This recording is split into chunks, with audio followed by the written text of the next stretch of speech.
You probably already know this if you've been following my channel. Google Whisk is officially shutting down on April 30th, 2026. If you have images, videos, or any media created in Whisk, you need to transfer them to Google Flow right now. Transfers are being processed on a first-come, first-served basis, which means the sooner you opt in, the faster your media will move. If you wait too long, you might end up at the back of the queue.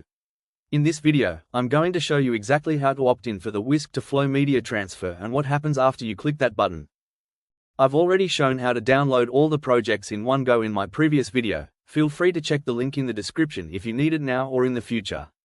Now, I'll guide you through how to opt in for the automatic transfer of your library from Whisk to Flow, so everything moves over smoothly without any manual effort. It's incredibly quick and easy, takes just a few seconds, but you'll want to act now before you miss out. Now, just open your Google Whisk account.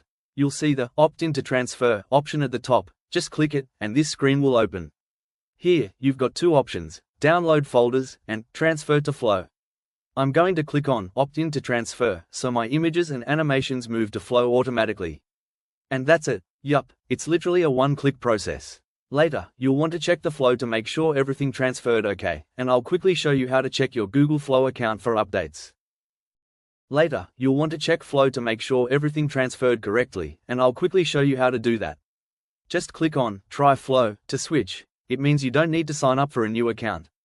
If you open Google Flow without this link, make sure to log in with the same Google account or email you used for Whisk, so it takes you straight to your transferred library. I've only got a few projects in Whisk and Flow. I only started using Whisk after Grok stopped giving free credits, but I found a way to keep using Super Grok for free. If you want to create videos with Grok without paying, check out my other video.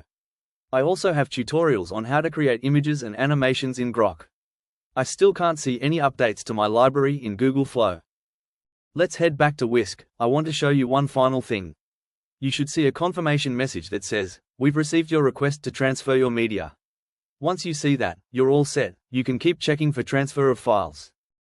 And yes, I'm almost ready with the full Google Flow tutorial on creating images and animations, just like I promised last time. I'll be uploading it very soon, so stay tuned. If this helped you, drop a like and subscribe to the channel, and let me know in the comments if your transfer went through successfully.